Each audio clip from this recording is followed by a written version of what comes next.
Olá! Seja um apoiador ou uma apoiadora do Fora da Política Não Há Salvação. A gente está buscando esse apoio para melhorar a qualidade de cada um dos episódios, aprimorando o som, melhorando a produção de cada um deles. E para isso, a gente precisa do seu apoio.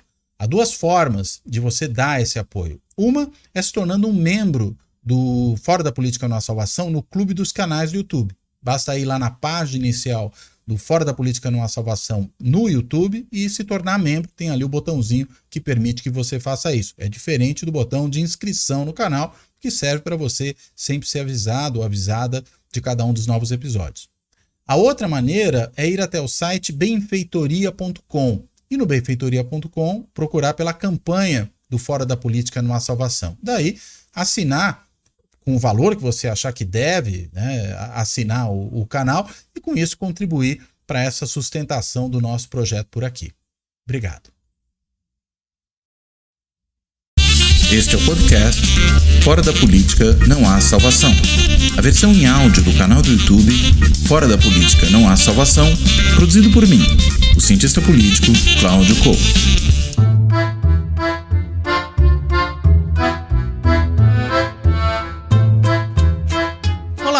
Este Fora da Política Não Há Salvação é o terceiro que vai lidar com a questão da guerra na Ucrânia, né? A guerra aí deflagrada pela ação da Rússia contra o governo ucraniano, contra o Estado ucraniano, e, claro, preocupada muito com a presença da OTAN, com as ameaças existenciais. A gente poderia assim dizer que a maneira como a política europeia ocidental vinha sendo jogada, e não só europeia, mas a política ocidental vinha sendo jogada, né, as ameaças existenciais que poderia colocar para a Rússia. Mas o fato é que existe uma outra questão que nós ainda não discutimos aqui e que me parece que é muito importante para compreender todo esse processo, que são, afinal de contas, as consequências da guerra. Né? Os precedentes, de certa maneira, a gente já até entende bem, tudo isso está claro, inclusive a velha relação entre Rússia e Ucrânia, que remonta à origem dessas duas nações. A gente poderia dizer, pelo menos o Putin talvez dissesse, dessa única nação, mas enfim, isso é uma outra questão. Mas é importante também saber não só o que veio antes e explica essa situação, mas o que pode vir depois ou o que está vindo já em função dessa guerra. Enfim, para poder tratar desse tema, eu convidei dois colegas, né, que pesquisam questões relacionadas à política internacional e que conhecem bem esse assunto e têm participado muito do debate público sobre esse tema. Uma é a Daniela Sex. A Daniela, ela é professora de Relações Internacionais da PUC de Minas Gerais, tem um belo departamento, aliás, de Relações Internacionais, do qual ela faz parte, e ela é uma estudiosa de Rússia, né? Conhece profundamente o caso russo, o doutorado dela foi sobre o caso russo, e ela pode nos dar uma série de informações importantes e uma análise, principalmente, muito importante sobre o que está em curso e o que se pode esperar. E o outro convidado é meu colega de FGV e AESP, professor de Ciência Política, mas que trabalha muito com política internacional, Guilherme Casarões, né, que já esteve aqui em outras ocasiões discutindo temas aqui no Fora da Política Não Há Salvação e volta para tratar desse assunto sobre o qual ele tem tratado de forma bastante extensiva nas últimas semanas, aí, no desenrolar da guerra, nos meios de comunicação, artigo na Folha, entrevistas em jornais de televisão, enfim, o Casarões vem também tratando bastante disso. Então, esses são os nossos convidados de hoje, aos quais eu agradeço pela aceitação do convite, por estarem aqui para essa conversa e dou as boas-vindas. E, dito isso, eu começo com a Daniela e começo com uma pergunta que, enfim, vale para os dois, mas começo pedindo que a Daniela fale. Daniela, quais são as consequências dessa guerra? O que a gente pode imaginar que está vindo já e ainda vem por aí? Por favor. Olá, Cláudio, obrigada pelo convite para participar dessa conversa com vocês. Bem, olhando para a guerra, eu gosto muito de pensá-la no contexto de uma crise que é mais ampla do que a invasão do dia 24 de fevereiro. Como você mencionou, podemos voltar lá atrás, no século IX, para pensar as relações entre Rússia e Ucrânia, mas pararia em especial de 2013 e 2014 para cá, com o momento de anexação da Crimeia ao território russo, e uma série de desdobramentos na agenda da política externa desse Estado, que culminaram na invasão no dia 24 de fevereiro. Então, considerando que esse movimento da guerra em si faz parte de questões maiores do que ela própria, eu vejo como uma primeira consequência bastante significativa a questão da arquitetura internacional de segurança, né? Como que essa arquitetura vai ser pensada no pós-guerra. Porque uma grande pauta desse conflito é a presença da OTAN na Europa Ocidental, que teria aí, pelo menos dentro do discurso russo, motivado a invasão, né? Uma pauta importante aí das demandas que a Rússia coloca na agenda para a negociação do fim dessa guerra.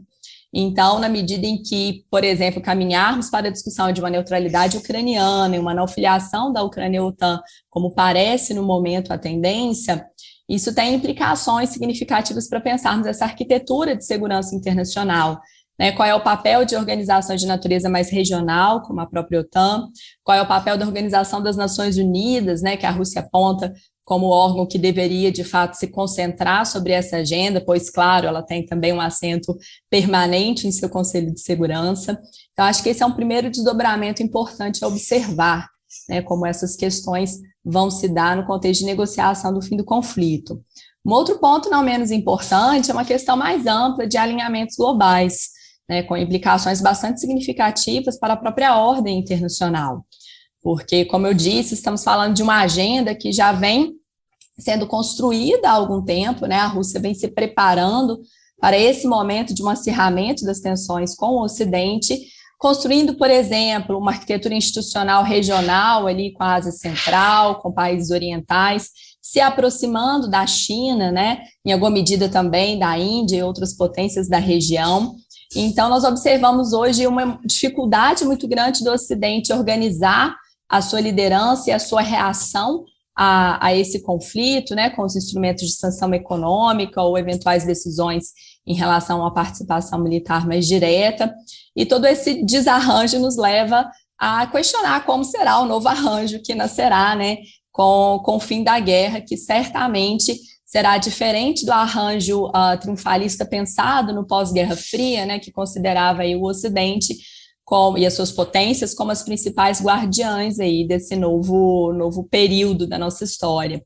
Acho que são dois momentos principais, acrescentaria até um terceiro aqui ainda na agenda de segurança, a questão nuclear também, né, o instrumento da dissuasão nuclear e todos os acordos firmados dos anos 70 para cá, também aí estão no centro desse embate, e considerando, inclusive, né, os novos debates sobre o Tratado de Não Proliferação Nuclear que estão em andamento, com certeza também vai ser uma agenda bastante impactada por esse conflito. Agora, uma novidade que tem sido muito apontada para esse conflito, muita gente diz, é a primeira guerra em solo europeu desde o final da Segunda Guerra Mundial. Acho que, enfim, aí a gente tem que considerar a Guerra do Kosovo, acho que tem outros casos aí que talvez relativizem um pouco essa afirmação.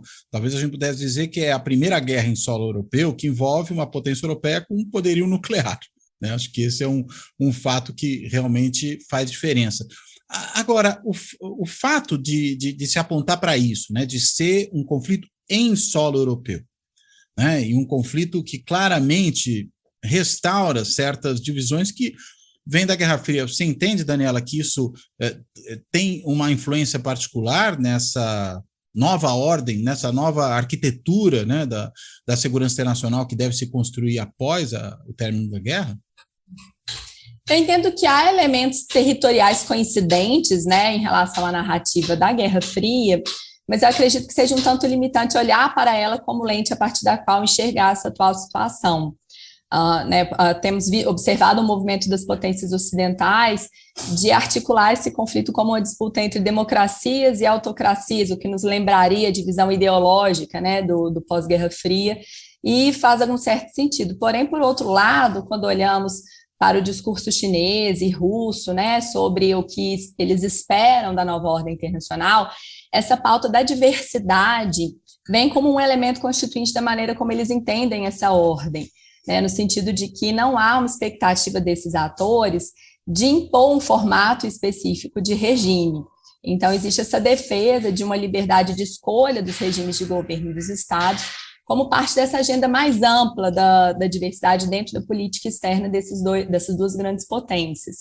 Então, acho que olhar para isso como se fosse a Guerra Fria, uma divisão entre ideologias diferentes, é limitante por esse ponto, porque não há no discurso dessas potências de orientação oriental, entre aspas, digamos assim, né, a Rússia agora se aproximando da China, essa vocação de defesa de um formato ideológico específico. Ao contrário, eles entendem que as potências ocidentais teriam, na verdade, gerado estabilizações na ordem internacional ao propor a defesa de um modelo específico, e a Rússia, então, viria como uma potência que garantiria essa diversidade, né, em relação a elementos domésticos no plano internacional.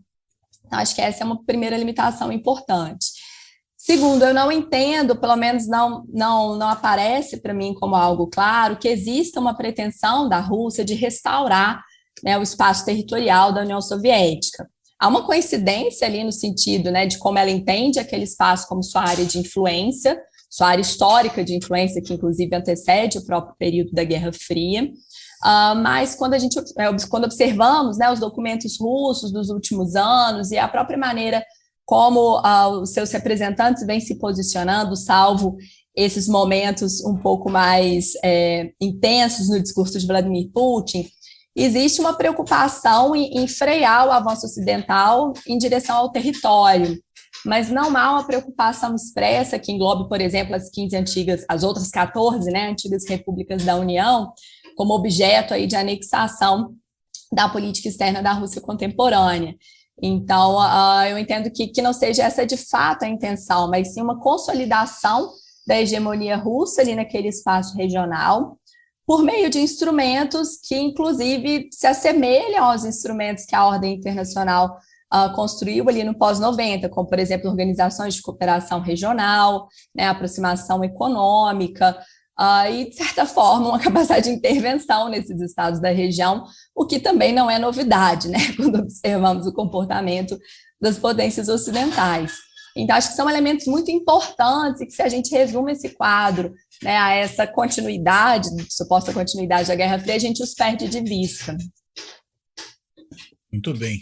Casarões, e aí? Como é que você vê a questão das consequências da guerra? Cláudio, antes de mais nada, eu queria só fazer um adendo à sua apresentação, tanto da Dani quanto minha. A gente foi colega de faculdade, né? Isso é importante falar. Não, é muito legal, assim, acho que a gente já vai chegando a uma certa maturidade acadêmica, intelectual, profissional, e é muito bom ver a turma que veio com a gente, né? A turma que andou do nosso lado ao longo desse processo, e quando eu vi, quer dizer, quando a guerra eclodiu, a primeira pessoa em que eu podia pensar para falar sobre qualquer coisa a respeito da Rússia era justamente a Daniela, pelo conhecimento que ela tem sobre o tema. E é muito difícil, né? A gente vive num meio acadêmico que é muito plural, por um lado, mas ele também tem muito poucos especialistas em Rússia, por exemplo, ou em leste europeu, ou mesmo em China, né? É um movimento muito lento que está acontecendo hoje, e a Dani é uma das primeiras, uma das, né, precoces aí, estudiosas de Rússia na sua dimensão internacional. Eu convijo com a Dani, como ela falou da dimensão mais ampla, deixa eu olhar para questões um pouco mais específicas do que pode acontecer como desdobramento do conflito, né? Eu acho que um primeiro marco de referência que a gente tem que ter são as demandas que o próprio Putin e o governo russo colocaram para acabar com a guerra. Quer dizer, a desocupação, o fim das atividades militares está condicionado, pelo menos por hora, a 4 pontos que estão servindo como baliza para as negociações, que são, número 1, desmilitarizar o país, a Ucrânia. É um ponto delicado, porque a gente não sabe exatamente como é que seria a construção dessa desmilitarização. Esse, aliás, foi um ponto que o Putin levantou no seu discurso que deflagra a guerra no dia 24, né, a desmilitarização somada à desnazificação da Ucrânia, que é um outro tema complicado. Então, esse seria um primeiro ponto que está na mesa, né? A gente não sabe exatamente como é que ele vai ser cumprido, se será cumprido, mas ele certamente é um ponto que tem que ser observado e as implicações que isso trará. Um segundo ponto que foi colocado diz respeito ao reconhecimento das províncias separatistas de Donetsk e Luhansk. Esse é um tema também difícil, porque a gente não sabe exatamente o que a Rússia pretende com essas províncias, se ela pretende anexá-las ao território russo, que é uma coisa muito falada no Ocidente, mas eu acho improvável, depois eu quero ouvir a Dani sobre isso. E, ao mesmo tempo, eu não vejo a Rússia também com o interesse de bancar a separação, a independência, a autodeterminação perene dessas províncias, né? Se a gente pensa na experiência da Geórgia de 2008, em que a Rússia reconheceu a Abkhazia e a Ossétia do Sul, ela reconheceu formalmente, elas continuam sendo repúblicas independentes aos olhos da Rússia, mas não houve nenhum tipo de esforço contínuo, por exemplo, para ingressar essas duas repúblicas na ONU, na arquitetura de segurança mais ampla, quer dizer, então a gente não sabe se esse reconhecimento de independência de províncias limítrofes, no fundo, é uma estratégia para ganhar um certo terreno militar ou político, mas a gente não tem muita ideia se isso vai continuar como um objetivo da política externa russa no pós-conflito. Um terceiro elemento que está na mesa é o reconhecimento oficial da soberania da Crimeia, mas isso parece que já é uma situação de fato, eles só querem que isso vire uma questão de júri, e eu acho que não vai ser o problema maior, a Ucrânia provavelmente estaria disposta a fazer essa concessão em particular para cessar os conflitos, e, por fim, um dispositivo constitucional para que a Ucrânia não entre na União Europeia e na OTAN. Então, esse também foi um ponto colocado, que seria uma espécie de finlandização oficial da Ucrânia dentro desse quadro de neutralidade do pós-guerra.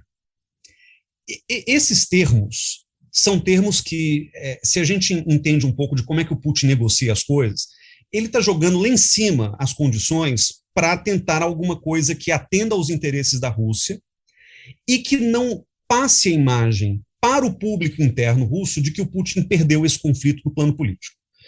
E a gente sabe que o Putin vem enfrentando dificuldades muito grandes assim, em manter uma narrativa, a própria repressão interna na Rússia contra aqueles que protestam contra a guerra mostra uma certa fragilidade da narrativa que vem sendo construída com base na desinformação, com base numa narrativa ampla de que não é uma guerra, uma operação militar especial. Muita gente na Rússia não está exatamente sabendo com clareza o que está acontecendo em solo ucraniano. Então, é importante que o Putin traga pontos que são, ao mesmo tempo, ambiciosos e dentro de uma certa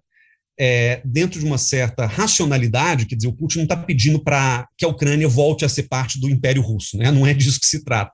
Então, me parece que ele quer negociar em cima de algo que é tangível, né? O grande problema que a gente vê, e aí eu quero olhar justamente para essa relação futura de Rússia e Ucrânia, é o que disso se desdobra a relação bilateral, porque me parece claro, e isso eu vou na contramão dos ocidentófilos que estão olhando para o conflito, me parece claro que o Putin não tem ambições territoriais ou geopolíticas para além da Ucrânia nesse momento. Talvez Moldávia e Bielorrússia, que já estão mais ou menos ali dentro do espaço, mas, por exemplo, falar em Rússia invadindo a Finlândia, em Rússia invadindo os países bálticos ou em Rússia invadindo a Polônia, eu acho completamente fora daquilo que a Rússia não só quer, como pode fazer nesse momento.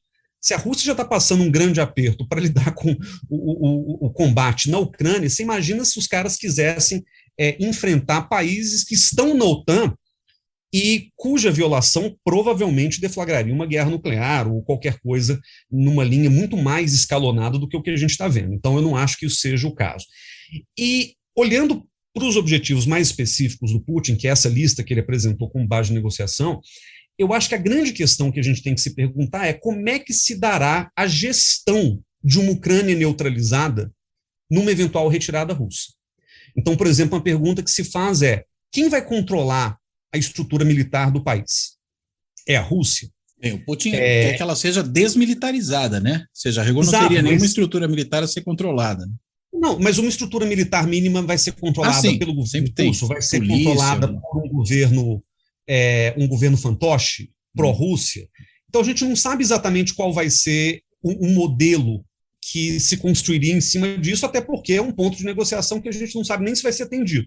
Mas, de todo modo, uma Ucrânia desmilitarizada, ou pelo menos neutralizada num sentido mais formal, você pensa que a Finlândia ela não é desmilitarizada, mas ela se neutralizou durante a Guerra Fria. Será que é esse o modelo? E aí isso tem implicações em dois campos, que eu acho importante da gente pensar. Implicação número 1, para a democracia da Ucrânia. Então, a pergunta que se faz é: a Ucrânia poderá continuar democrática num modelo em que a Rússia só aceite um governo pró-russo? Então, esse é um ponto interessante da gente refletir. Quer dizer, todo o debate hoje tem sido, da perspectiva ucraniana, sobre o direito de escolha da Ucrânia sobre o seu próprio futuro. A autodeterminação no seu sentido filosófico mais pleno. Então, se a Ucrânia tem direito de escolher estar na OTAN, se a Ucrânia tem direito de escolher estar na União Europeia ou do lado da Rússia.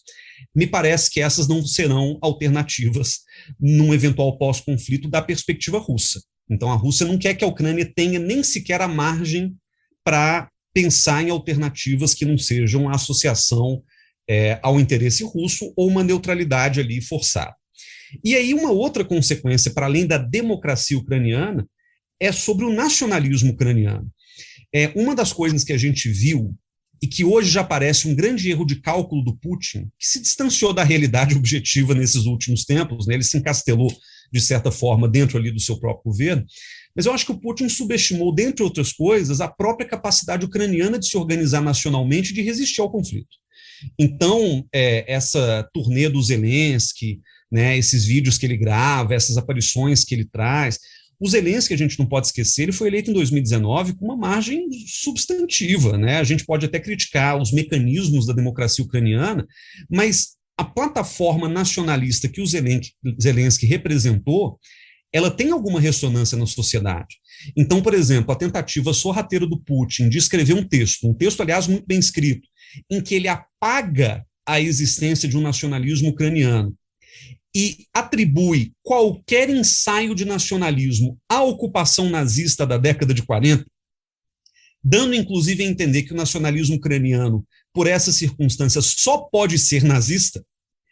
Essa é uma leitura que não tem substrato na realidade da Ucrânia. Né? Não estou dizendo que não haja neonazista, não é isso que eu estou falando, mas reduzir o nacionalismo ucraniano a uma expressão nazista, hipernacionalista, etc., é ignorar o que está acontecendo ali desde 2013, 2014, né, com o Euromaidan, e mais, é negar a própria possibilidade de autodeterminação ucraniana que os ucranianos, nesse momento, parecem vir reivindicar de maneira muito aberta. Qual é a conclusão? A conclusão e aí eu deixo essa pergunta para a Dani, que conhece mais do que eu sobre Rússia, será que é possível administrar uma Ucrânia neutra, com um nacionalismo ucraniano fervilhando ali na sociedade, sem que isso deflagre espontaneamente uma combustão social, uma guerra civil, por exemplo? Será que a Rússia vai conseguir desmilitarizar um país em que as pessoas já estão pegando em coquetel molotov, pegando em fuzil caseiro e etc., para se defender? Então, é esse futuro da democracia e da própria nação, do tecido social, se a gente quiser, ucranianos, que está em jogo também, né? A gente tem que refletir sobre isso, porque eu acho que não é uma equação fácil de se resolver, mesmo que a Ucrânia aceite os termos que a Rússia coloca para cessar os conflitos nesse momento. E aí, Daniela, o que você acha da pergunta do Casarões?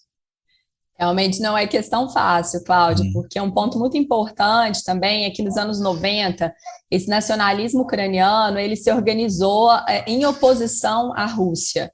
A Ucrânia, enfim, vocês exploraram isso em outros momentos aqui no programa, tem uma relação muito próxima em termos de formação da sua estatalidade com a história da Rússia também. E ali nos anos 90, com a independência da República, essa noção de uma Ucrânia que não é Rússia, inclusive, era um lema mesmo da construção do governo ali naquele momento. A partir de então, as oligarquias que se alternaram no poder na Ucrânia, e é uma democracia bastante fragilizada por conta dessa alternância das elites e casos de corrupção, enfim, ela está muito mal ranqueada nesse ponto, então tem uma série de dificuldades institucionais que levaram a uma presença constante de oligarquias muito pragmáticas dentro da Ucrânia. Que mobilizavam esse discurso pró-Rússia ou anti-Rússia na medida em que era interessante ali para aquilo que o país queria para si. Então, a gente observa nesses movimentos de entrada e saída de governos que seriam pretensamente mais pró-Europa ou mais pró-Rússia, mas com uma agenda, no final do dia, muito, muito parecida, que acaba se tornando um lugar mais tenso para a Rússia diante do avanço das negociações com a OTAN em especial, nem tanto com a União Europeia, apesar de ser parte da agenda, nessa estratégia de jogar tudo para cima, enfim, querer mais para depois ir negociando, mas eu vejo a OTAN e a questão de uma presença militar ocidental na Ucrânia como um ponto muito significativo para a agenda da política externa da Rússia. Então, essa tentativa do governo, nesse discurso que, em especial, desde 2012, vem se radicalizando muito no sentido mais civilizacionista dentro da agenda de política externa da Rússia, tem relação com essa necessidade também de, para a própria segurança, criar, né, um contra-argumento a essa construção identitária a partir da negação da Rússia, né, do passado russo. Então, esse argumento é muito articulado pelo Putin, não só no artigo que ele publica em julho do ano passado, mas nos discursos que ele faz diante da Assembleia Federal, nos documentos de política externa, isso tem aparecido com bastante recorrência, em especial de 2012 para cá. E por que 2012, né? 2012 também é um ano que ele enfrenta muito tumulto doméstico, quando ele decide retornar ao cenário eleitoral depois da gestão do Medvedev. Então, é um momento de virada importante de crescimento desses elementos civilizacionistas dentro do discurso russo. Então, tem essa primeira questão, né? Toda essa narrativa, e eu concordo com Casarões, é uma narrativa que encontra muitas limitações fáticas. É temerário dizer que a Ucrânia seja um Estado neonazista, né, a despeito de ser possível reconhecer a presença, né, de grupos até, de certa forma, institucionalizados na Guarda Nacional Ucraniana, como é o caso do Batalhão de Azov.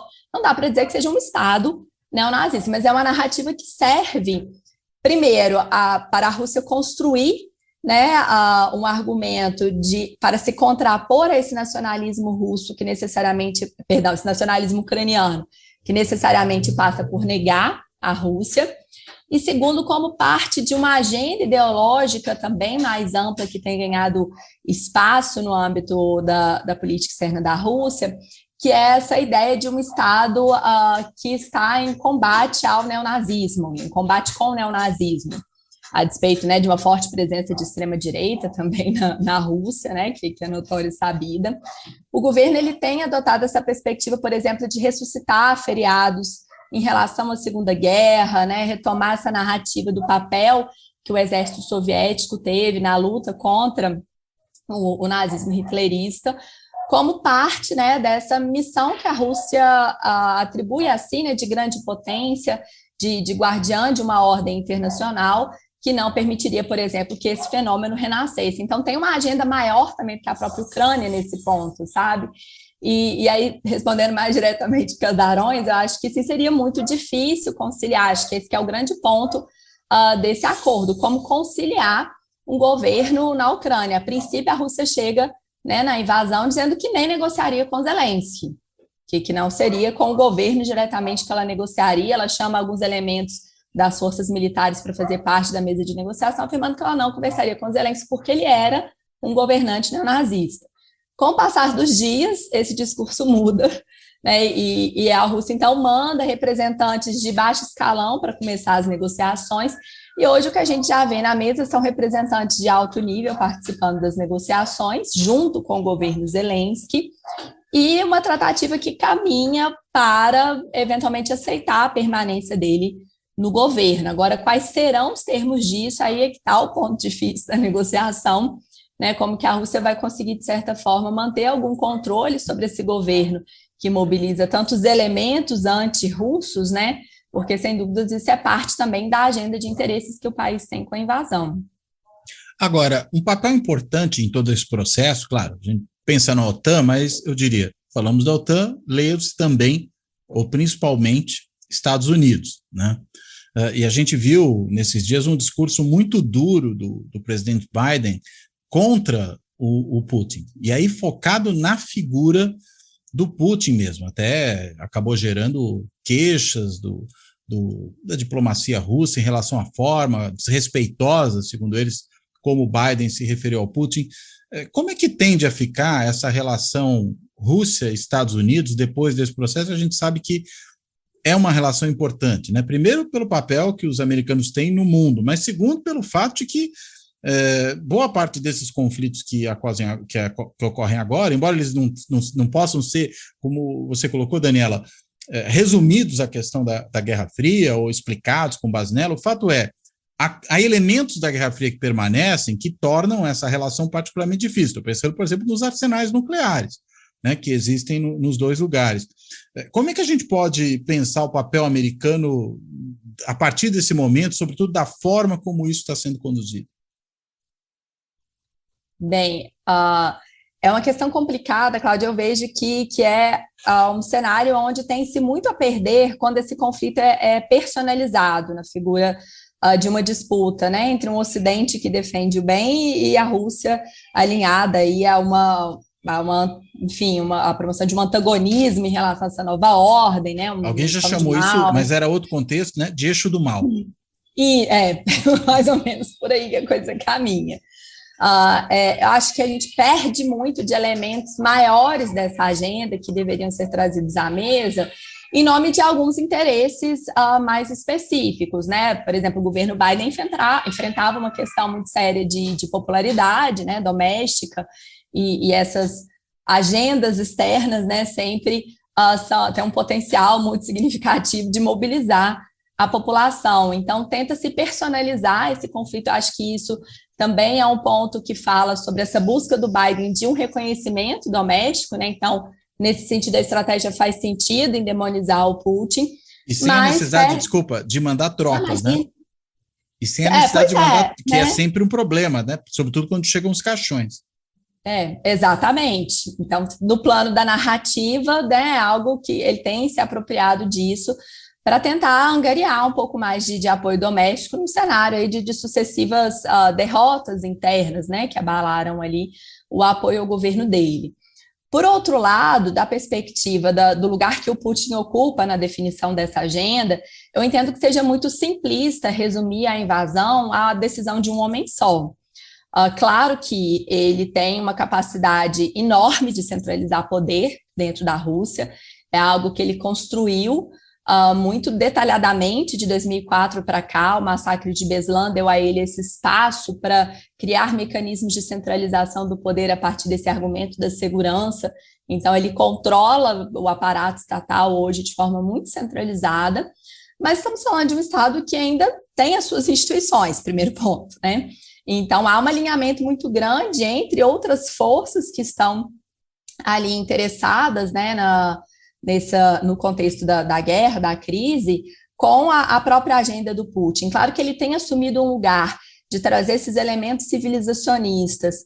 Eu entendo talvez mais no sentido de melhorar a posição da Rússia na negociação, né, de colocar elementos de ameaça mais fortes para melhorar a posição da Rússia na negociação, porque o que a história mostra é que ele é uma liderança de decisões muito pragmáticas. Inclusive, em algum momento dos anos 2000, os estudiosos chamavam de um ocidentalista pragmático. Então, esse elemento assim, de antagonização com o Ocidente não é uma constante no discurso, né? Ele vem ganhando espaço de 2012 para cá, mas não é necessariamente uma constante, não é um elemento de um homem só. Acho que esse é um ponto importante. Então, quando a gente observa outras forças dentro do gabinete, né, ou mesmo setores da sociedade russa, existe um alinhamento no sentido de perceber esse avanço da OTAN como uma ameaça à integridade territorial do país, de forma que eu considero que essa invasão já era algo pensado há um tempo, mas não necessariamente o resultado final desejado, né? Ela acabou se concretizando diante da forma como as coisas se desenvolveram, mas não era necessariamente o resultado final desejado. E um outro ponto também importante é que, a despeito de, claro, né, percebermos uma força de oposição crescente dentro da Rússia, pois estamos falando de um presidente que está no poder há quase 23 anos, né, e talvez fique mais de uma década mais com as reformas constitucionais, então é natural que surjam forças de oposição significativas, né, dentro do Estado russo, mas ainda esse discurso de proteção do território, né, dessa centralização do poder que vai, de certa forma, proteger a mãe russa, é algo que ecoa muito ainda na sociedade russa. Por exemplo, pesquisas de opinião que foram feitas do dia 17 de fevereiro ao dia 21 de fevereiro, na Rússia, mostra que grande parte dos russos entende, quase 2/3 da população, entende que a crise na Ucrânia é uma ameaça à Rússia. E, nesse mesmo período, 71% da população aprova o governo de Vladimir Putin. Tem um elemento interessante quando a gente desagrega esses dados por idade, né? Porque aí percebemos que quanto mais velha a população, maior o apoio, maior essa sensação de ameaça em relação à Ucrânia, é o que nos conta de uma nova geração que não viveu esse ressentimento com o Ocidente da década de 90 e que agora, né, está chegando ao exercício de sua cidadania na Rússia, então talvez no futuro esse cenário mude. Mas por mais que haja um enfraquecimento do Putin, o que ele vem defendendo ecoa em termos dos grupos que compõem seu governo, mas também da sociedade no sentido mais amplo. Não quero aqui resumir a Rússia a uma sociedade que homogeneamente apoia a guerra, não é esse o ponto, né? Mas essa questão do ressentimento com o Ocidente daqueles que viveram a experiência dos anos 90 ainda é muito significativa. Casarões? Como é que você acha que vai ser essa situação americana no pós-guerra? Então, os americanos, eles têm uma visão muito irregular a respeito da Rússia. Quer dizer, irregular não no sentido de regularidade, mas inconstante, né? Eles têm uma leitura da Rússia que oscila também. Eu acho que a Dani levanta um ponto importante, que é os próprios russos fizeram movimentos muito diferentes a respeito da relação com o Ocidente ao longo dos últimos 30 anos. O pós-Guerra Fria, óbvio, foi muito confuso para os russos também, porque eles não sabiam exatamente como se posicionar. A gente lembra, nos anos 90, por exemplo, inclusive, de debate de trazer a Rússia para a OTAN, de trazer a Rússia para a Europa. Não havia clareza sobre qual seria o lugar ocupado pela Rússia nessa nova ordem mundial pós-Guerra Fria. Mas, por causa disso também, a gente vê uma inconstância na maneira como os americanos encaram a própria Rússia. Há um momento muito famoso, e que agora foi resgatado, de um debate entre o então presidente Barack Obama com o seu concorrente republicano Mitt Romney, que era um debate daqueles presidenciais em 2012 sobre política externa. Os Estados Unidos têm essa tradição de fazer debates específicos a respeito do tema, e o Romney provocou o Obama a respeito de Rússia, e o Obama foi muito cândido ao responder: eu não vejo a Rússia como ameaça geopolítica relevante para o século XXI. Então, foi resgatado recentemente essa fala do Obama para, obviamente, mostrar como ele estava errado. Os trumpistas levantaram muito essa bola, dizendo: olha como é que o cara errou a leitura lá atrás. Mas a verdade é que, por exemplo, Clinton, que nutriu uma boa relação com Boris Yeltsin durante os anos ali em que eles trabalhavam juntos, ele vê uma Rússia liberal, com um potencial de abertura, com um potencial de integração ao Ocidente, dentro de uma agenda do Clinton, que era uma agenda de universalizar o liberalismo americano para o resto do mundo também. No governo Bush, as tensões começaram a acontecer por causa de Grozny, depois por causa da Guerra da Geórgia. Então, a gente começa a ver... É engraçado porque a administração Bush ela começa muito alinhada com a Rússia por causa do 11 de setembro. A Rússia via o terrorismo islâmico como um problema interno também, com o qual ela estava disposta a cooperar para resolver. Então, houve ali um momento de aproximação, mas que logo depois se desfez, porque a Rússia começou a usar uma mão muito dura nas questões ligadas ao separatismo checheno e depois a invasão da Geórgia, que teve um componente um pouco distinto, mas mais ou menos dentro desse mesmo espaço. A Rússia se opôs, aliás, à invasão do Iraque em 2003 de maneira contundente, junto com a França e junto com a Alemanha. É curioso porque hoje a gente revive certas imagens. Quando o Macron se senta com Putin, isso nos leva de volta para 2003, quando o próprio Putin, então presidente da Rússia, estava sentado com Jacques Chirac, estava sentado com Schröder, para poder articular uma frente anti-invasão do Iraque lá atrás. Então, essas relações, se a gente puder mal comparar, elas operam numa lógica de sístoles e diástoles, sabe? Elas expandem, contraem, e em parte isso é pela Rússia também tentando achar o seu lugar no mundo, mas pelos Estados Unidos terem um entendimento meio errático sobre quem é a Rússia, né? E o próprio governo Obama, eu acho que ele consolida ali uma ideia que é representada por esse discurso dele no debate sobre política externa com o Romney, mas também pelo famoso botão de reset, né? O botão de reiniciarem as relações nucleares com a Rússia, que a Hillary Clinton, na época secretária de Estado, apresenta para o Lavrov, um botão que até ficou curioso, porque ele tinha uma tradução errada da palavra reset, que em russo... são parecidas as palavras. Aqui eu até peguei a tradução aqui para falar, peregruska, que era o que estava escrito no botão.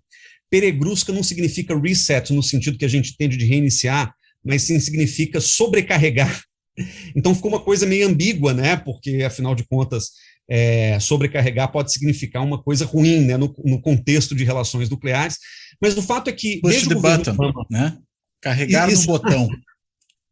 E justamente nesse contexto, Hillary tentando uma espécie de distensão pós-Guerra Fria com a Rússia, e logo depois o Obama dizendo que a Rússia não era vista como uma ameaça, que basicamente se deslocou para a questão chinesa, eu acho que até o governo Obama a Rússia era vista como um problema, vamos dizer, menor ou esvanecente dentro dessa geopolítica norte-americana, que passou a ver a China como grande problema. Na administração Trump, muda-se um pouco a questão, não por causa do Trump em si, que era muito conivente com relação ao Putin, inclusive, mas pelo entendimento, em 2016, que se havia um fator externo a ter interferido no processo eleitoral que levou à vitória do Trump, tinha sido uma interferência russa, que não se sabe até hoje qual foi a extensão, se de fato ocorreu nos termos que a imprensa mainstream narrou, né? O New York Times, inclusive, foi muito criticado pela maneira meio apocalíptica com que narrou essa interferência russa, etc. Mas até hoje a gente tem dúvidas sobre qual é a relação, por exemplo, pessoal do Putin com Trump, ou se o Trump tinha alguma conexão com oligarcas russos e em que medida isso afetou a relação bilateral num nível muito pessoal. O fato é que agora, com essa invasão da Ucrânia, a gente vê uma espécie de realização, uma espécie de descoberta ou de redescoberta da Rússia como um rival geopolítico relevante.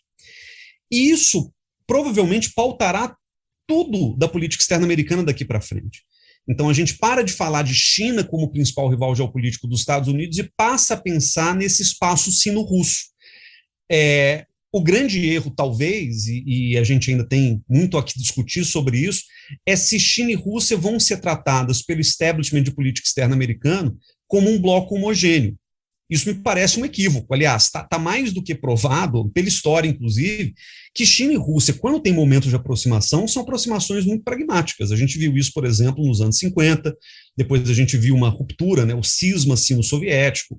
Então, assim, os americanos tendem a simplificar demais o argumento, em geral, hoje, sob a ótica do autoritarismo versus democracia. Então, é como se Xi Jinping e Putin fossem parte de um mesmo processo, contra o qual os americanos têm que lutar para preservar a democracia ocidental.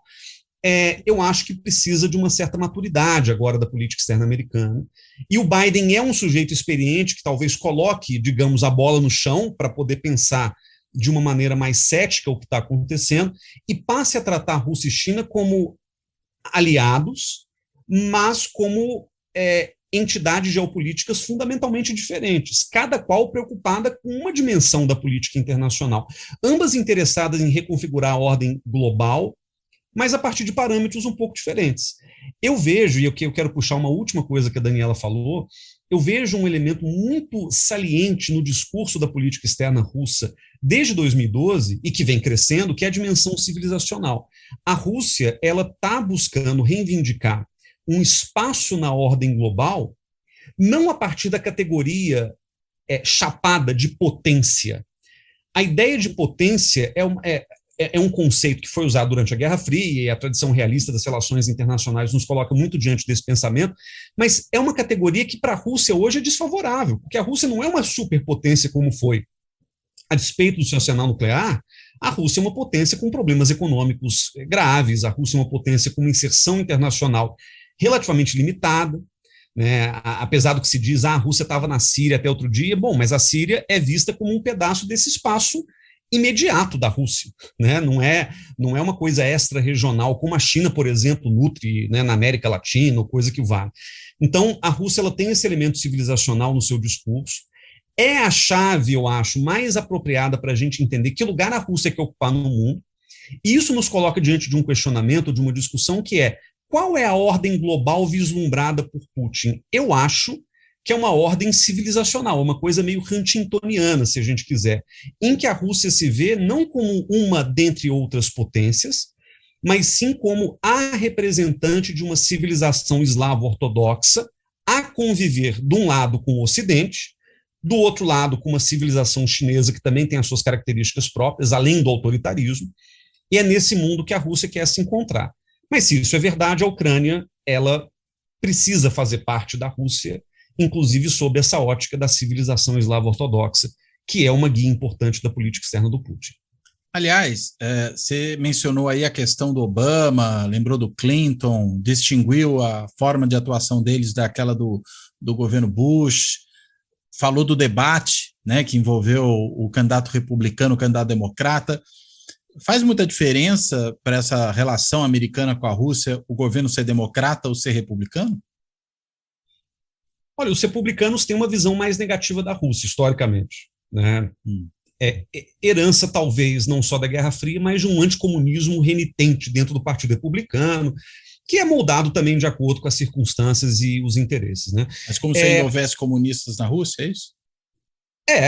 Acho que tem aí uma leitura que associa muito a Rússia a um passado comunista, ainda que a gente saiba, e o próprio Putin deixa isso muito claro no seu discurso público, que ele mesmo, porque o pessoal pinça sempre aquela fala dele, né? O fim da União Soviética foi a maior tragédia geopolítica do século XX. Ok, ele falou isso mesmo. Mas, ao mesmo tempo, ele desce a lenha no que foi o projeto bolchevique. Né? Nos posicionamentos públicos do Putin, ele faz uma crítica contundente ao conceito leninista de autodeterminação, de internacionalismo soviético, etc. Porque a visão do Putin, principalmente a visão desse Putin que a Dani lembrou pós-2012, é uma visão civilizatória. Então, não vejo Putin como um saudosista da União Soviética, mas sim como um saudosista do Império Russo pré-soviético. E aquele modelo é um modelo que parece que ele quer construir menos do que esse modelo soviético internacionalista, em que Ucrânia e Rússia foram parte de um mesmo projeto, mas mantidas as nacionalidades ou as distinções fundamentais. Então, a sensação que eu tenho é que os republicanos eles tendem a ver a Rússia sob uma lente equivocada, comunista, enfim. Se o Bolsonaro descobrir isso? Tem até um artigo do parceiro nosso, né, o Davi Magalhães, que escreveu na Folha, na Ilustríssima, de uma semana para trás ou duas, que ele fala justamente como é que essa questão do posicionamento do governo brasileiro sobre a Rússia dividiu o bolsonarismo, né? Porque você tem um bolsonarismo pró-Ucrânia, que se identifica com a tese da ucranização, vamos jogar político na lata do lixo, vamos fazer uma apologia a um certo neonazismo ucraniano, mas, ao mesmo tempo, você tem os putinistas do Bolsonaro, que é essa turma que acha que o grande modelo de comportamento político, de postura e etc., autoritário e tal, é o Putin, né? E há semelhanças aí, inclusive, dessa coisa tradicionalista de se ver o mundo a partir da dimensão civilizatória, religiosa e etc., que é muito bem vista por setores bolsonaristas e, curiosamente, mais próximos do olavismo, mais próximos dessa visão. O Olavo, aliás, fez em 2012 um debate com Alexander Dugin, que a Dani chegou a entrevistar, conhece. O Dugin e o Olavo tinham visões muito parecidas sobre certas coisas, né? E o Dugin é visto como o Rasputin pós-moderno do Putin, apesar da influência dele ser limitada, mas o Olavo também teve essa interlocução. De todo modo, eu diria que os republicanos tendem, para resumir, a uma visão mais negativa da Rússia, pelas circunstâncias históricas e pela construção de uma narrativa anti-russa que está ali dada, e os democratas têm uma visão que é fundamentalmente ocidentalista sobre a Rússia. Eles acham que a Rússia pode se democratizar e se ocidentalizar, porque eles têm uma visão cosmopolita muito ingênua, às vezes, de uma certa superioridade moral do Ocidente, à qual a Rússia se submeteria. O problema é que os democratas, ao verem a Rússia sob a ótica ocidentalista, isso os coloca diante de um paradoxo. Eles querem integrar a Rússia, mas quando eles percebem que a Rússia está caminhando num sentido contrário ao do projeto civilizatório ocidental, eles antagonizam de maneira mais bruta. Não à toa, as grandes tensões entre Rússia e Ocidente, ou Estados Unidos, OTAN e etc., aconteceram justamente nos governos democratas, mais do que nos republicanos, justamente por essas tensões decorrentes de uma frustração baseada, talvez, numa leitura errada de quem são os russos, no fim das contas. Muito bom. Daniela, o Casarões mencionou, né, textos aí que o Putin andou soltando sobre essa situação, declarações, artigo, entrevista, enfim.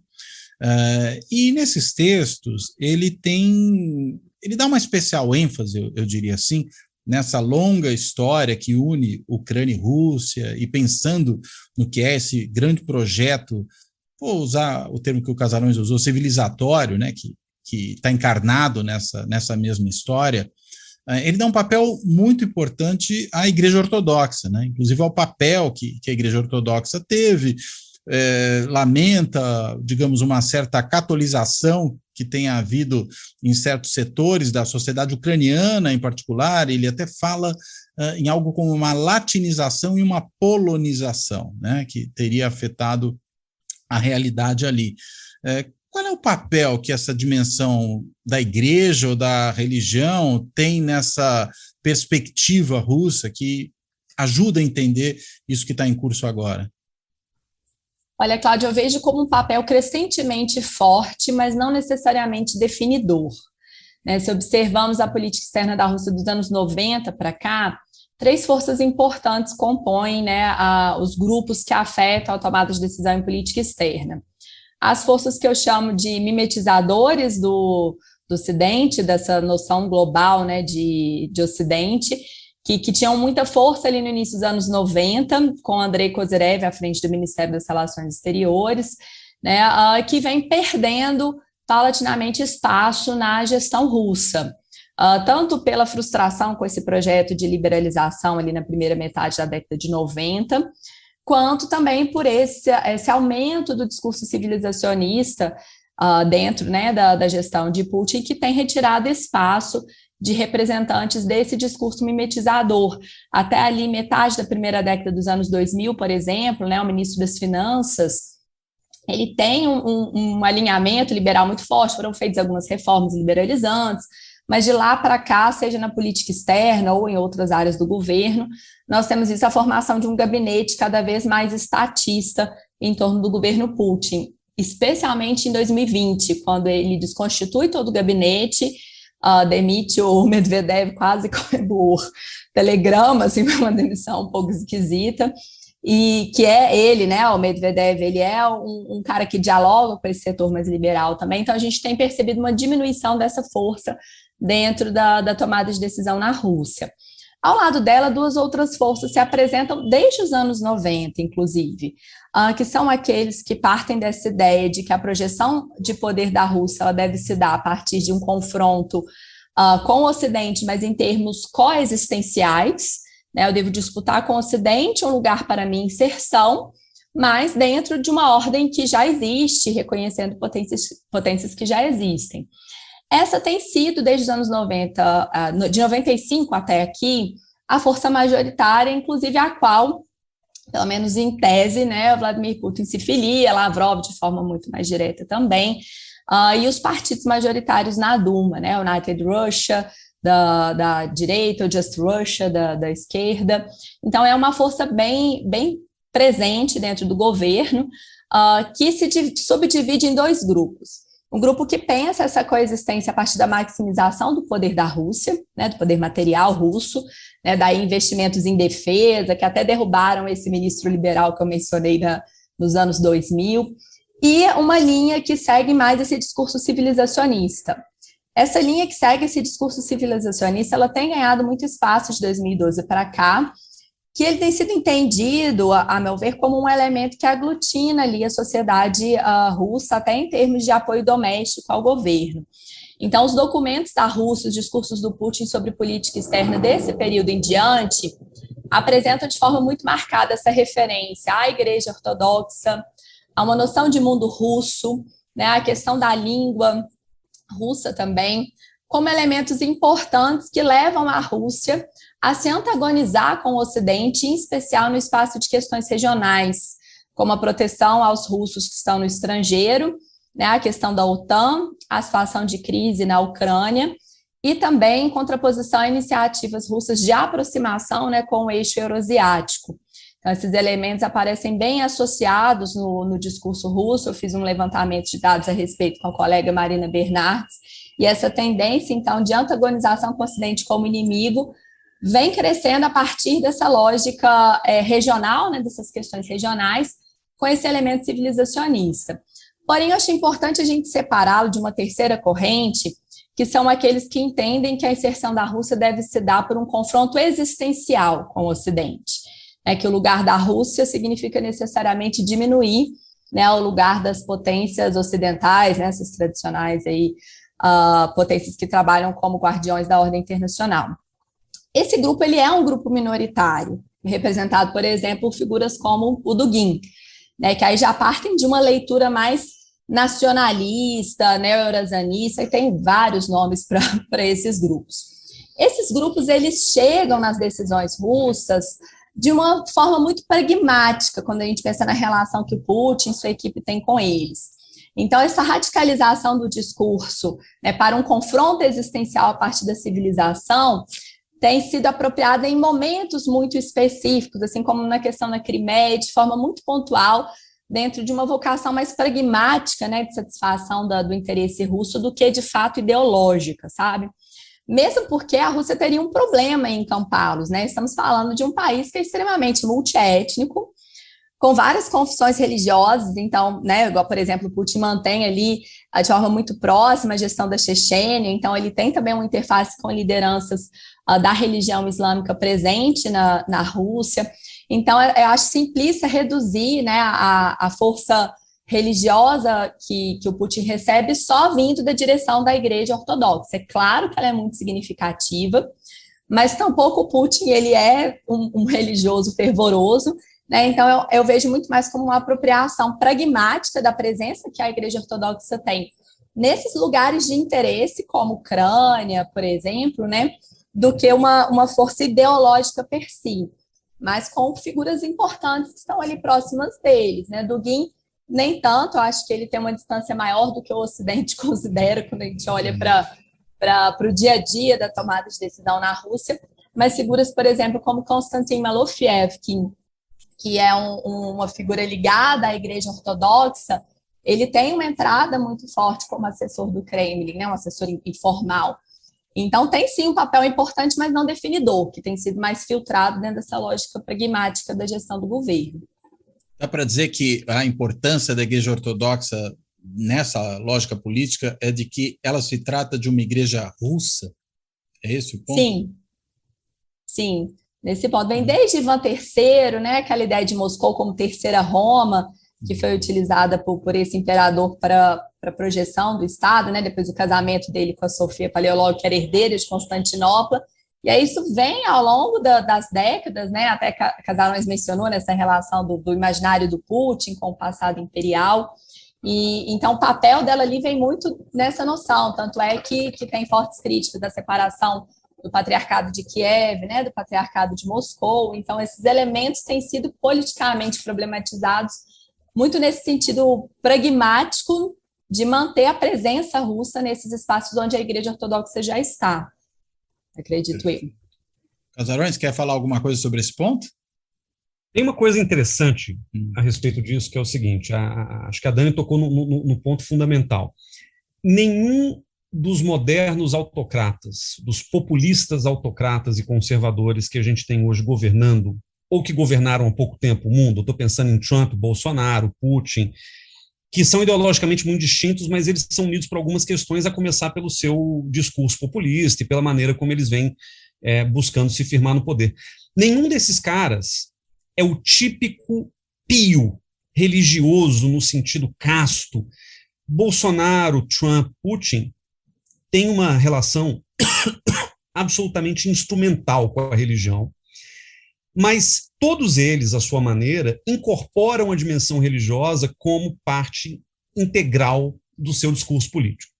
Né? E que, de novo, é um discurso civilizatório. Né? A Igreja Ortodoxa é mobilizada porque ela toca numa relação de poder entre igreja e Estado, que é pré-moderna, mas onde está a fundação do Estado russo, né? A fundação do povo russo. A mesma coisa nos Estados Unidos, né? O nacionalismo americano, isso já tem muitos estudos a respeito, e eu mesmo tenho estudado isso, por isso que eu gosto de falar do tema, que é a coisa do nacionalismo cristão, sobretudo o nacionalismo evangélico, que está na base do trumpismo. O trumpismo, claro, não se limita a isso. Tem supremacista branco, tem neonazista, tem, né, como na Rússia tem gente de extrema-direita, tem, mas a questão religiosa ela é talvez o elemento de maior amplitude que permite que, né, se bem mobilizada, traga muita gente para a base social daquele governo, né, para sustentar aquele governo. No caso do Putin, ele não precisa tanto da variável eleitoral, mas ele precisa de uma legitimidade até para se manter no poder durante esse período perpétuo que aparentemente ele quer garantir. No caso do Trump e do Bolsonaro, a gente vê semelhantes mobilizações religiosas, né?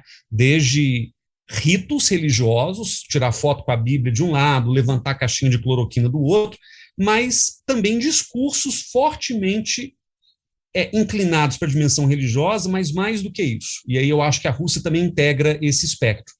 São discursos nacionalistas religiosos. O Putin quase nunca fala de igreja ortodoxa como um elemento solto no seu discurso. É sempre a civilização eslavo-russo-ortodoxa. O Bolsonaro não fala de fé num sentido genérico, é Brasil e cristianismo integradas no mesmo processo. A fusão da fé com o nacionalismo é o que dá a força para esse discurso. Brasil acima de tudo, Deus acima de todos. Até no slogan ele junta as duas coisas, né? Exato, mas é uma sacada muito boa do ponto de vista político, né? E a gente vê, eu estou até escrevendo agora, nesse momento, um livro sobre isso, que é comparando justamente essas figuras, esses autocratas modernos, e tentando entender qual que é o lugar da religião no argumento deles. E aí, entre casos que eu estudo, estão, claro, Putin, Bolsonaro, Trump, que são os que a gente conhece mais, mas também Narendra Modi, Viktor Orbán, o Recep Erdogan, da Turquia, todos eles com um projeto de poder muito atrelado à dimensão religiosa, e o mais interessante, todos eles saudosos de um tipo de império que é essencialmente pré-moderno. É o Império Russo, é o Império Otomano, é o Império Hindu. Né? No caso do Brasil, existe aí uma referência ao que seria o Império Brasileiro, né? Católico, sobretudo, não vou dizer pré-moderno, mas, enfim, está na pré-história da nossa existência. E no caso dos Estados Unidos, é uma ideia de império cristão mesmo, uma ideia de...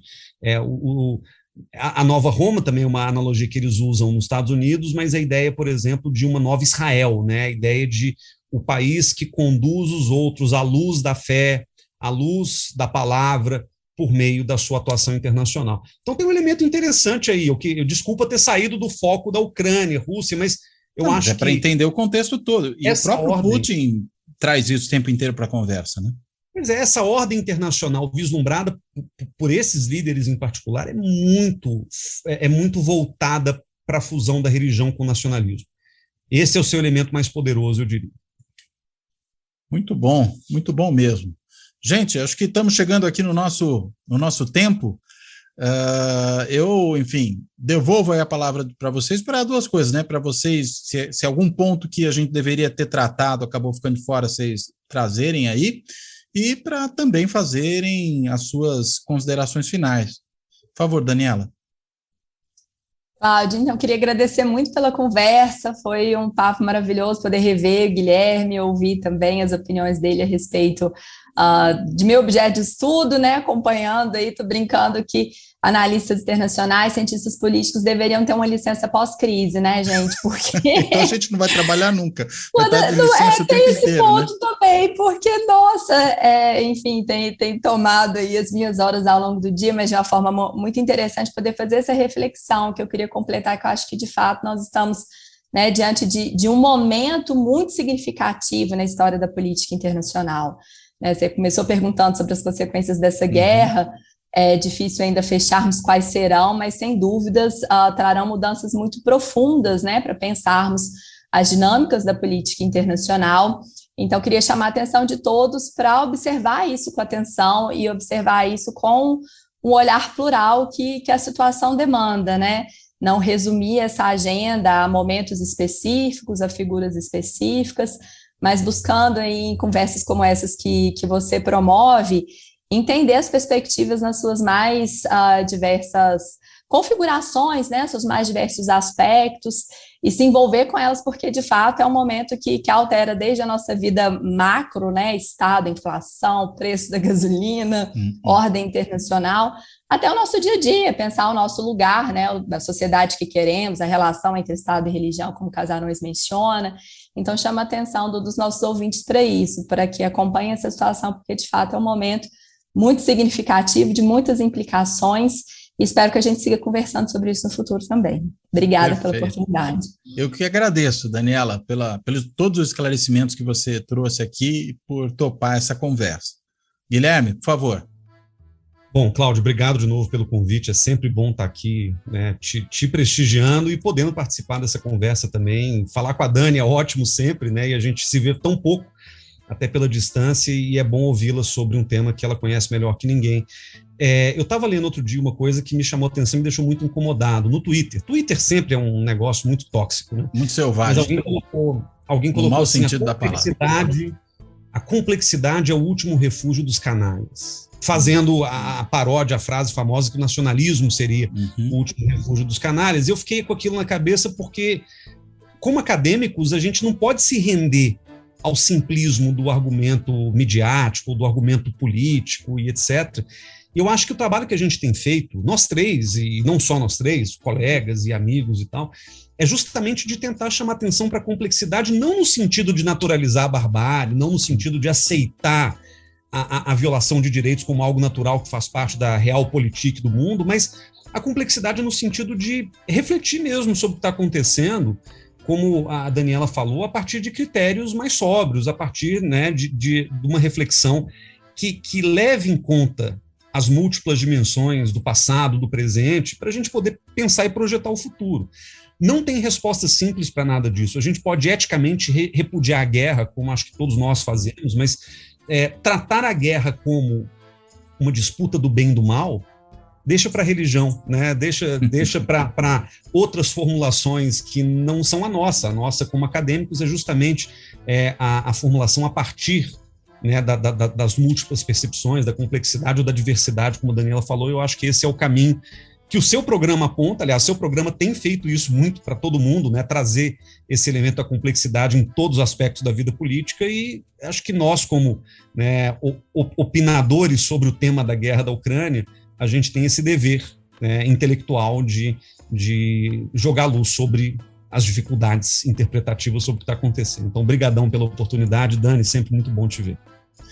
Casarões, muitíssimo obrigado para você também. E aí eu vou fechando aqui essa conversa, né? Eu reitero aí o agradecimento aos nossos dois convidados de hoje. Eu quero também agradecer, como sempre faço, a quem assiste o canal no YouTube, a quem acompanha no podcast. Lembrando também que agora nós estamos aí em busca de apoio para o canal, para poder tocar esse projeto em frente com mais estrutura, com mais qualidade. Então, quem quiser apoiar esse projeto, por favor, dá uma olhada lá no Clube dos Canais do YouTube, que é um dos caminhos, ou então no site benfeitoria.com, onde há o projeto do Fora da Política Não Há Salvação. E claro, né, convido também a que todo mundo sempre veja o blog do Fora da Política Não Há Salvação no site da Carta Capital. Então, dito tudo isso, eu me despeço. Até a próxima.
Fora da Política Não Há Salvação. Um podcast para discutir política. Também disponível no canal do YouTube.